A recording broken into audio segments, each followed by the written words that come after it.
guess what? I have more demos for you guys and more vulnerability examples. But this one is a little bit different. Again, we are looking at DeFi, decentralized finances. And in this episode, we're going to look at a bunch of different vulns. But one that stood out to me the most is the borrowing function. This is pretty much when it comes down to taking a loan, putting stuff for collateral, and how hackers or anybody with malicious intent could leverage it to steal money or make more money by not really putting up anything. The way Lucas put it is how you can put up monopoly money and take out real money in return. But I won't spoil it. We'll take a look at it later. And then all the way at the end, we're going to look at a denial of service vulnerability. This one is a little bit weird. I feel like it's an edge case, but it's still something that you can keep in mind when looking at smart contracts or looking for DeFi vulnerabilities. All right, let's roll it. In the last episode, we took a look at vulnerabilities in DeFi. The two things that we looked at, one was insecure math, and the other one was logical vulnerabilities. At the end of the episode, you kind of teased us as saying there is more to it, and you were going to show us some more. Can you give us an example or give us a quick summary of what we're going to take a look at during this episode? Of course. So for today, I have prepared 3 example vulnerabilities. One will be related to authorization, which is pretty common both in Web 2 and Web 3, and remaining other 2 will be related to DeFi logic, and I will tell more about them in a minute. When you say authorization and it's similar to web, are we talking about like being able to leverage access, bypass some functionality of some sort? Yeah, that's quite similar. So authorization is all about letting certain parties to access some resources or limiting access to those resources. And you just want to access something that you are not allowed to do. So in my world, with Web 2, I do bug bounties, web hacking, and that sort of stuff. Authorization vulns are split into 2 things. One is finding functionalities like endpoints in the API or on the website that belongs to an elevated user access. Or the second one is finding a way to privacy my account by attaching a user role to it, right? So if I'm supposed to be a user, my role says user, can I elevate that to admin? Can I elevate that to, whatever that other role is?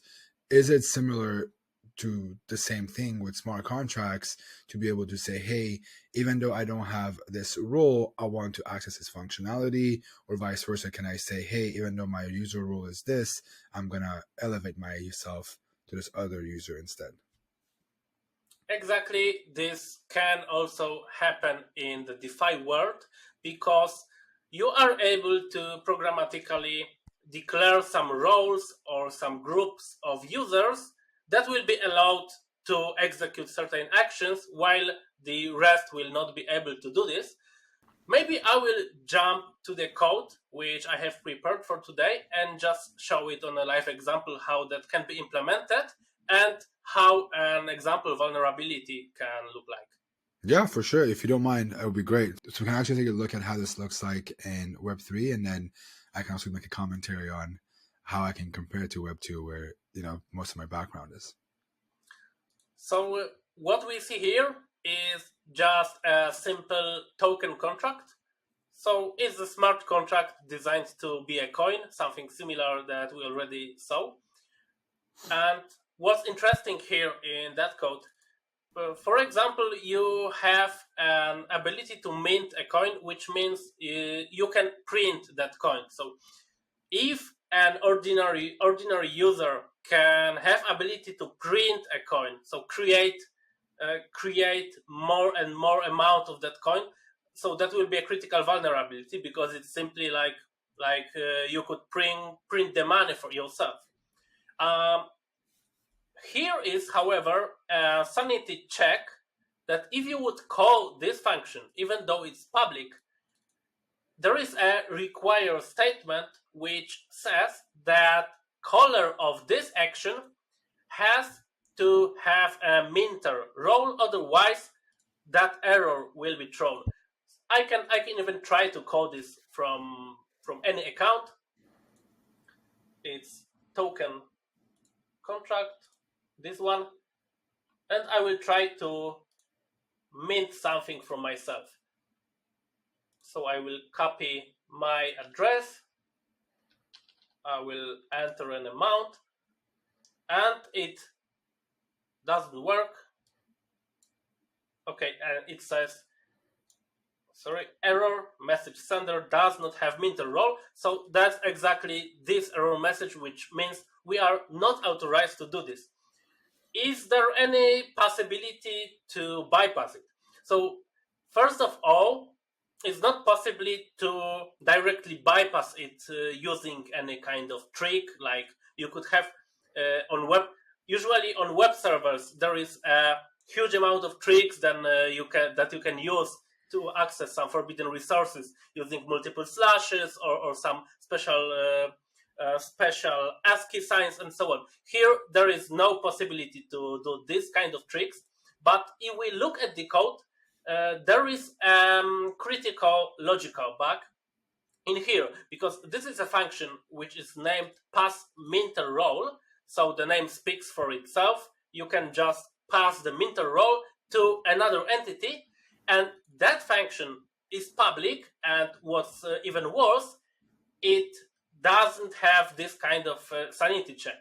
So in theory, let's confirm it shortly. In theory, we should be able to just call that function, pointing our address as a new minter, and then we could be able to print more money for our address. So I will just call this function with my current address, this one. The transaction worked, and now I will do exactly the same thing as previously, and yeah, confirming the balance. Now I have I have taken over the minter role, and now I can print money for myself.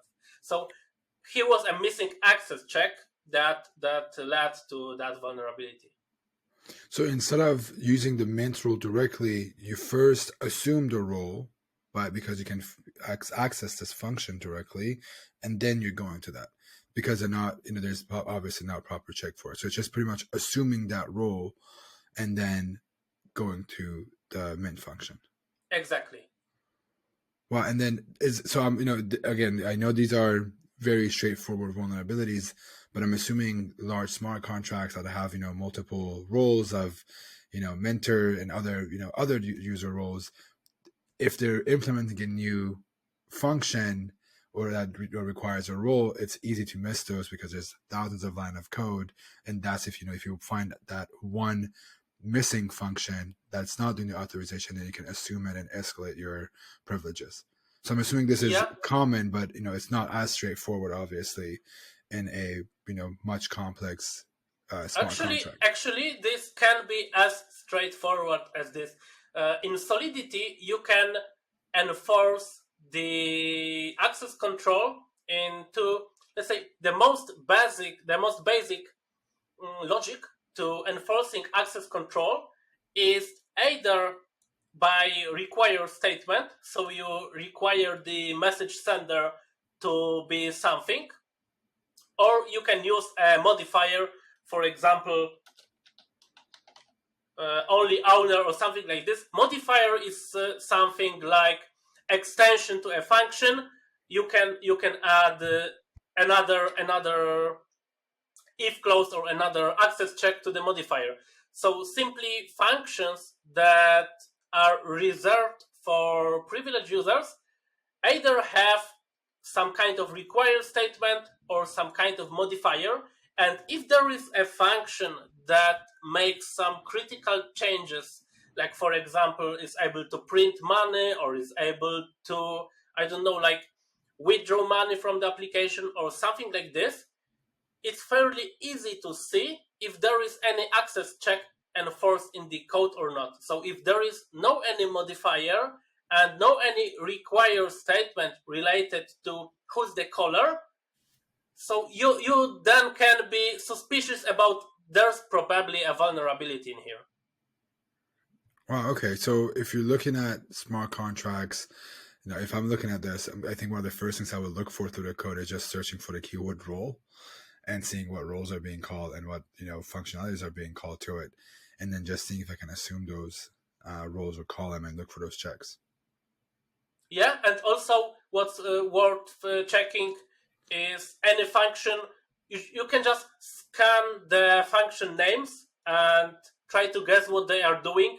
If there are functions named like withdraw or delete user or delete application or something really, really critical, and that function is public and there is no extra check of who's calling it, then it can be vulnerable. Wow. Okay.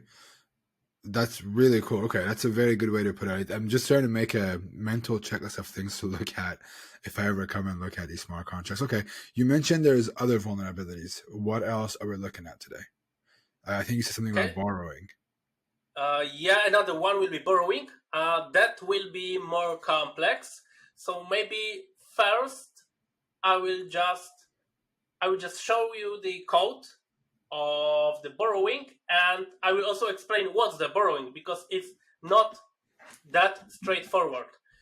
Okay. Basically, borrowing is related to finance too, and it's just an ability to borrow some money from a bank, for example. So if you go to a bank, you want them to borrow you some money because you want to buy an apartment or a car or something expensive, and you need a large amount of money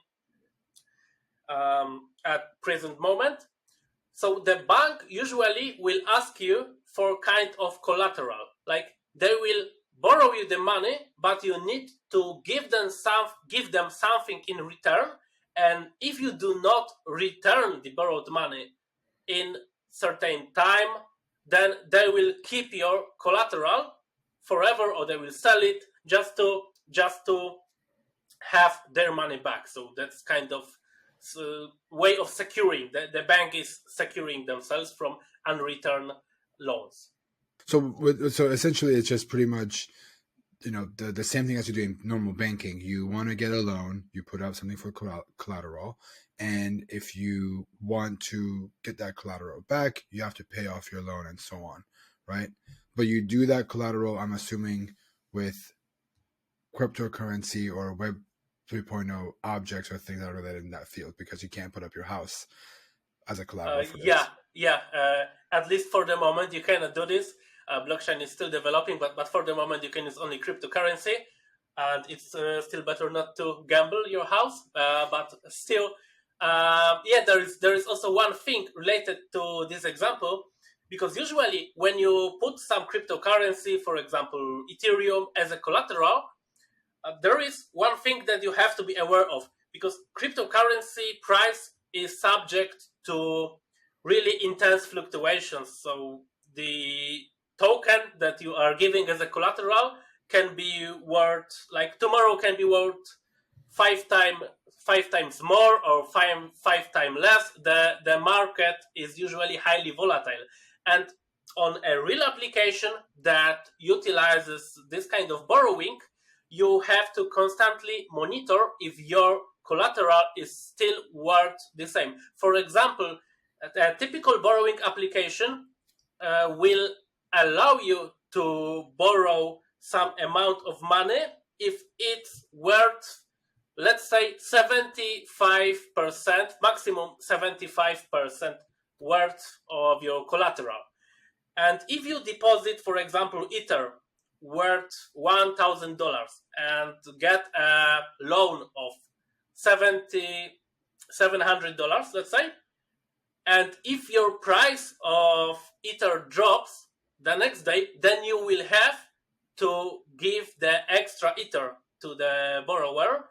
Otherwise, you will be liquidated, which means they will just take your collateral and sell it to someone at a discount, because your loan will be no more secured. This normally won't happen on a normal market, because traditional assets won't lose the price so quickly, or it happen rarely. But in this case, you have to always keep in mind that your collateral can lose its value, and you will need to fill it again and again at the point at which it's still securing the loan you took.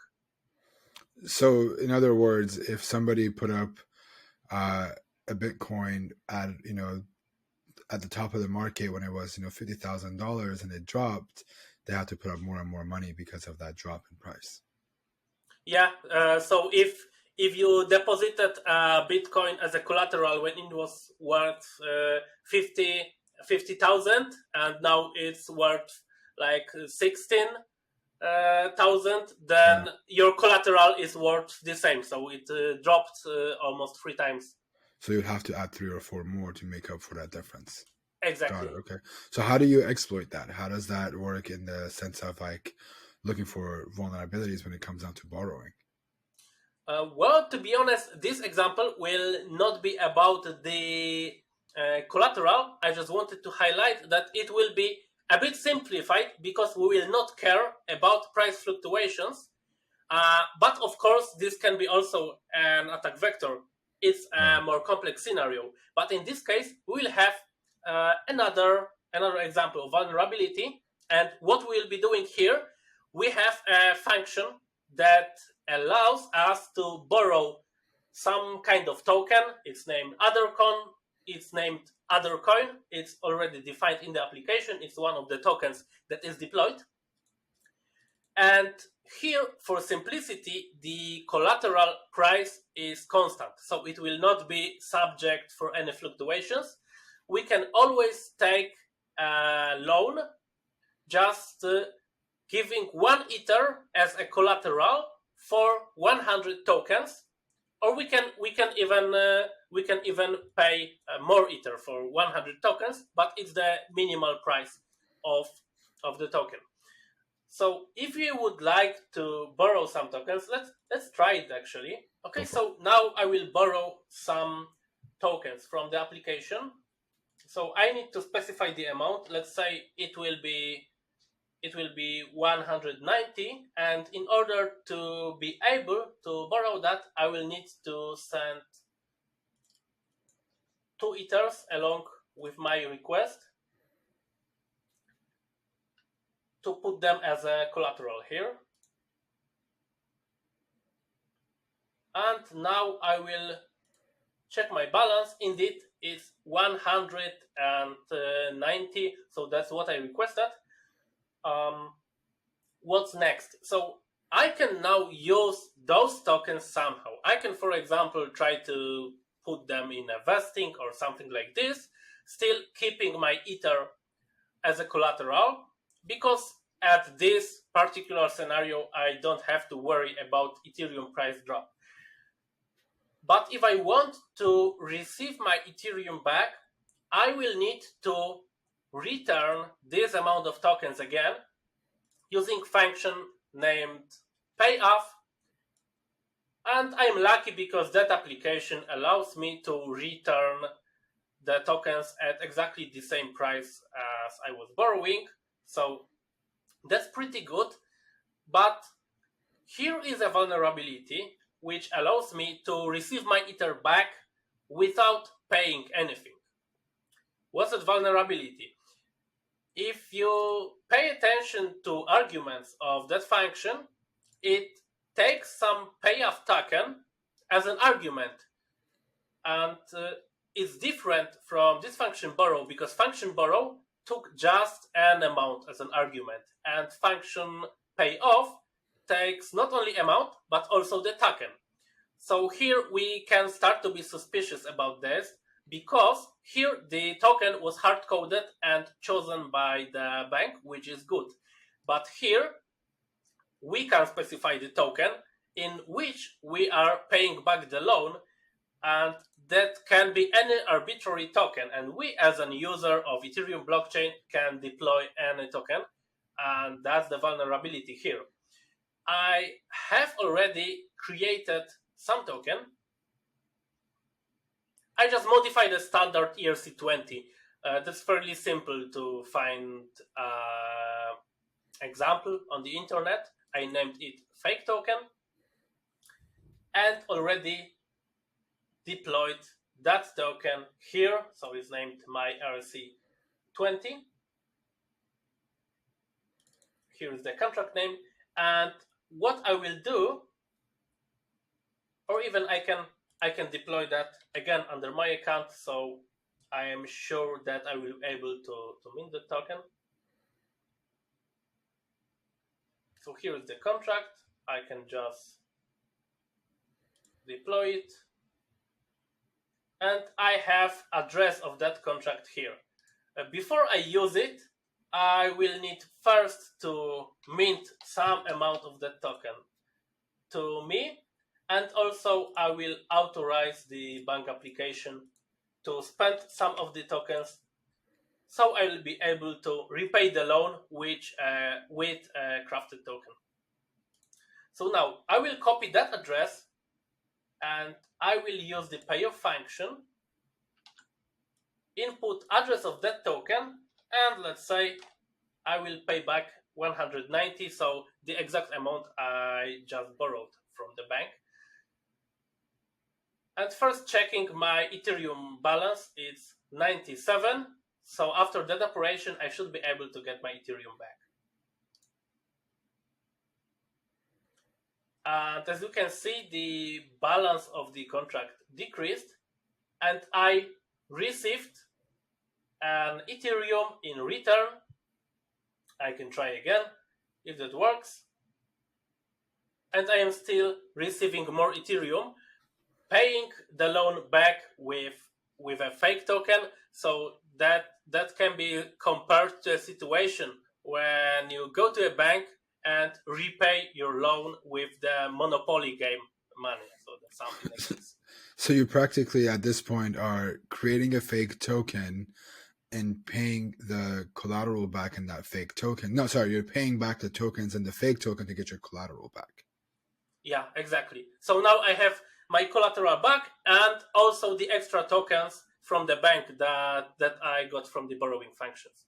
So you can do the whatever amount. So I think you put 1,000 tokens. You can sell back 1,000 token, and that would give you Ethereum back, so more than you deposit in the original. Exactly. You can borrow any amount. Let's say the maximal amount is the balance that the bank has. So you cannot obviously take more than the bank has in its vault, but other than that, you can drain the bank from the tokens.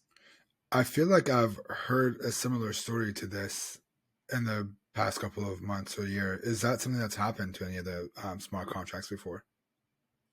Well, actually, that happens pretty often, that you can specify an arbitrary token in a function call.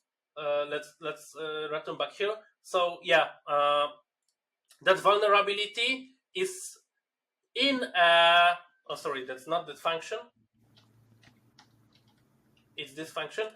So while this is a logical issue in the borrowing and paying off mechanism, the root cause is allowing users to put arbitrary token in a function argument, and this can lead to various kind of attacks, and it happens pretty often. Wow, Users, okay. yeah. So I mean, a way to prevent this from happening is hard coding what kind of token you're accepting in return for your Ethereum or your collateral. Yeah, users should not be allowed to specify. Like, maybe there are situations when this logic will be needed, but in this kind of stuff, when you are paying back, users should not be able to choose what kind of token they want to pay. And even if they would be able to do so, it shouldn't be an arbitrary token, because if there was let's say a list of tokens that users can use to pay back, for example Ethereum and some other well-known chains or tokens, it would be all okay, but not a completely crafted token. Okay, well that makes sense, but would it be the case where, I mean, I'm assuming logically this mistake could be made where you can put up random coins for collateral as well, right? If they're not specifying what could be used as collateral. In this case, it's not possible because it strictly checks if you are sending a certain amount of ethers, but there could be such vulnerability, of course. that So it's yeah. yeah, so it's not just in the payoff. If the contract isn't checking what you're putting up as collateral, you can still, in theory, spin up a contract, put 1,000,000 coins up from that Yeah, contract. exactly. This would happen if the contract would just check the amount of coins being deposited and not what kind of coins are there. Got it. Okay, fair enough. That makes sense. I feel like this is it's a fun one to take a look at when it comes down to contracts, just because it's an easy way to, you know, pretty much steal money or drain a contract. So if you're doing audits for them, that's, I think, it's one of the most valuable things that I've seen so far. Not that the other ones aren't valuable, but it's just more of a you can pretty much, like you said, use monopoly money to print more money for yourself if you're malicious like that. You also mentioned something around denial of service that we're going to take a look at. For people that don't know denial of service, it's pretty much what it sounds like. You deny access to something for another user, or maybe a list of users, not just a single person. What does that look like in a smart contract? Do you have an example for us? Yeah, I have an example, but just to introduce that kind of vulnerability is exactly as you described it. So there can be various attacks that falls into that category. It's everything that's about denying other users from using the application or certain functionality. That's also often the case during smart contracts audit, that a user can take some action that in result will block other users access to that kind of functionality. And I have such an example here. So I will again go to this vulnerable bank contract, and there is a function which is named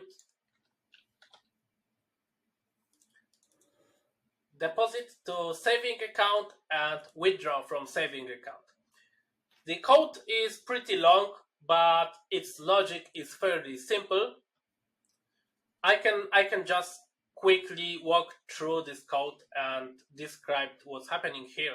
So first we are depositing some funds to this contract. It has to be exactly a specific token, so no wildcard tokens this time. And what's the main requirement here? That it has to be our first deposit. So like if we are depositing to saving account, we need to do it just once, and then we need to wait 1 year. After that time we can withdraw our deposit, and we will be paid twice what we deposited. So that's fairly nice savings rate, because it's like 100%. So yeah, too good to be true. But that works this way. But there is one thing here that could be exploited. It's a simple DOS, so we will not take an advantage, let's say, of this attack, but we will simply grief other users and deny them access to that saving account. What can be done here? So as we can see here, it is taking some address from, and it's setting up the saving account for that address. So in theory, not only we can deposit to such account under our address, but we could also specify any other address as an argument and set up accounts for different people's addresses. Let's try to use it as an example. Maybe it will be simpler then. So I will deposit some funds from my address. I copied it, so that's my account. And I will deposit some tokens, which I already have in my wallet, to that function. Let's say 10 tokens. It was possible to do so, but if I try to do this again, it says you have already deposited, which matches this error message, so that's everything fine. And if I will try to withdraw those funds, it will say that the saving period has not ended yet, so I will have to wait 1 year to get my funds back 2 times, but still it's a long time to wait. What can I do now? If I were a malicious user, I could try to block other users' access to that functionality. Let's say I will use just one token per person, and I can try to use other addresses just to copy them. I am still calling the function from my address. I will put address of someone else, and I will try to deposit this. And if that person then tries to use the savings account, it says you have already deposited. And a malicious user can input addresses from other persons and just deny them access to that functionality. And what has to be mentioned here is that on the blockchain, everything is transparent and you can track any transactions and any wallets, addresses that interacted with that bank contract, which means that the potential attacker, if decides to use that kind of vulnerability, can just scrap the Ether scan for addresses of wallets that interacted with the bank, and then just try to call this function one by one with each address and deny other users access to that functionality. I think like one of the best cases that I can think of that's more like a realistic version of my perspective on this would be like an auction, maybe.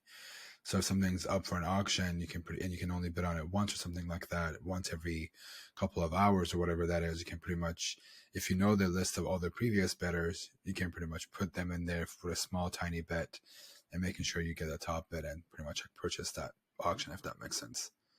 Yeah, I think that's a good example, and even more realistic than this, because yeah, it's just mostly thinking, this makes complete sense. It's just more of I'm trying to think of a use case where this would be a case. Like if some NFT goes on for auction and you can only bid on it once, and 5 of these different wallets have a history of bidding on this kind of NFT, you can pretty much deny bidding on that for it. And you can then win the auction, for example, bidding a really low price, so it will be even more motivation for the attacker to conduct such attack. Wow. Okay, that's really, really cool. It's getting the gears moving in my head to think of like different things, and I think like looking for denial of service. Honestly, like I think it's a lot easier than the logical vulnerabilities. It's just trial and error. I feel like more than understanding the code. So if you look for something that requires some functionality that has time around it or some limits and you can identify through the code, it's easier to find it than chasing insecure math or those logical vulnerabilities that needs to have very good understanding of those contracts and what's happening in the code. Yeah, that's true.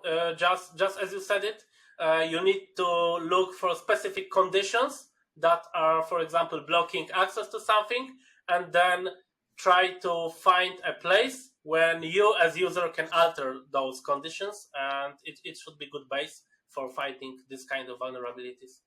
That is awesome, man. Thank you so much for coming on this channel and helping me learn some of this stuff from you. This was extremely helpful. It's giving me a better, even though I'm not really good at code review, understanding code and looking for vulnerabilities, it's giving me a very good understanding of how things happen.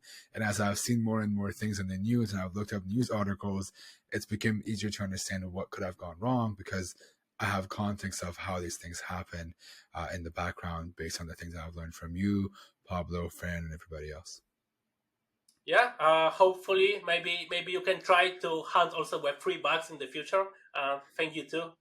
Yeah, I hope so too. Thank you again if you're watching this. There's one more episode that's going to come out next week. We're going to look at more vulnerabilities. So stay tuned and we'll see you in the next episode.